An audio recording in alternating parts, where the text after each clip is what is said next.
Hi everyone, myself Arindam and I'm a legal intern at Lexis & Company, and today we'll be discussing on the topic of international arbitration. So let's first understand what is international arbitration and then we'll go into the uses of it. So what is international arbitration? International arbitration is similar to domestic court litigation, but instead of taking place before a domestic court, it takes place before private adjudicators known as arbitrators. It's a consensual, neutral, binding, private and enforceable means of international dispute resolution, which is typically faster and less expensive than domestic court proceedings. The use of international arbitration has evolved to allow parties from different legal, linguistics and cultural backgrounds to resolve the disputes in a final and a binding manner, typically without the formalities of the proceedings rule of their own legal system. So what is international arbitration used for? International arbitration is sometimes called a hybrid form of international dispute resolution, since it blends the elements of civil laws, procedures and common law procedures while allowing the parties a significant opportunity to design the arbitral procedure under which the disputes will be resolved. International arbitration can be used to resolve any dispute that is considerable to be arbitrable, a term whose scope varies from state to state, but which includes the majority of the commercial disputes. Now, companies frequently, include international arbitration agreements in their commercial contracts with other businesses, so that if a dispute arises with respect, to the agreement, that are obligated to arbitrate rather than to pursue traditional court regulations or litigations, arbitration may also be used by the two parties to resolve their disputes via what is known as a submission agreement, which is simply an arbitration agreement that is signed after a dispute has already arisen. So typical arbitration agreements are very short. Now, which is all disputes. The ICC model arbitration clause, for instance, merely reads that all disputes arising out or of in connection with the present contracts shall be finally settled under the rules of arbitration of International Chamber of Commerce by one or more arbitrators appointed in accordance with this head rule. So this is a very simple ICC model arbitration clause read. So parties also frequently add rules concerning the laws governing the contract, the number of arbitrators, the place of arbitration and the language of arbitration.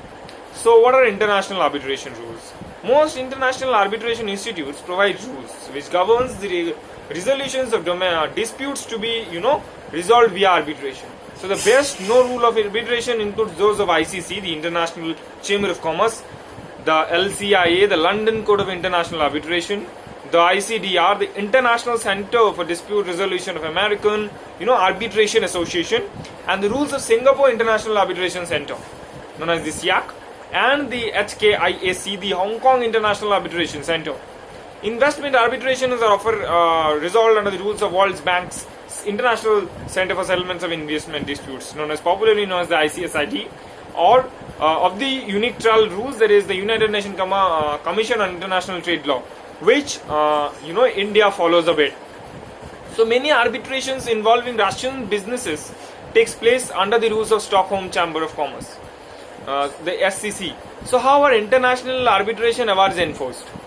Thanks to the treaty known as the New York Conventions, which entered into force on June 7th, 1959, arbitration awards can be enforced in most countries, unlike traditional court judgments. Over 150 countries have ratified the New York Conventions today, meaning the arbitration awards can be enforced in approximately 3/4 of the countries recognized by the United States. The primary laws on the basis of international arbitration laws argue a case as are the governing laws of a contract, of the law of tort relating to a contract. The primary benefits of international arbitration over litigations are international arbitration can resolve disputes more swiftly than traditional courts and court litigation, since they are only limited appeals from arbitration awards. International arbitrations can be less expensive than traditional court litigations. International arbitration can provide better quality justice, since many domestic courts are overburdened, which does not allow judges sufficient time to produce legal decisions. Clients can play an active role in selecting an arbitrator who is an industry expert in international arbitration rather than a generalist like many domestic court judges. International arbitration is flexible and the individual parties to dispute plays a significant role in selecting the procedures that is most appropriate for resolving their international disputes, deciding on whether to include procedures such as a domestic procedure. International arbitration is neutral. This is very important for cross-border transactions, since it avoids the possibility of a home court advantage for one party. And in certain countries, judges do not, rule independently. In international arbitration, an award must be independently made, or it cannot be forced. In certain cases, such as investor-state disputes, international arbitration offers the sole remedy for the violation of a legal right. So this is all about international arbitration. In my old videos, the previous videos, I have also discussed on a very important case law related to the Indian Arbitration Act, the BALCO case, the Bharat Aluminium and Kassar Company's case. You can check out the videos on the playlist. So thank you for watching this video. Please do like and subscribe to Lex Click.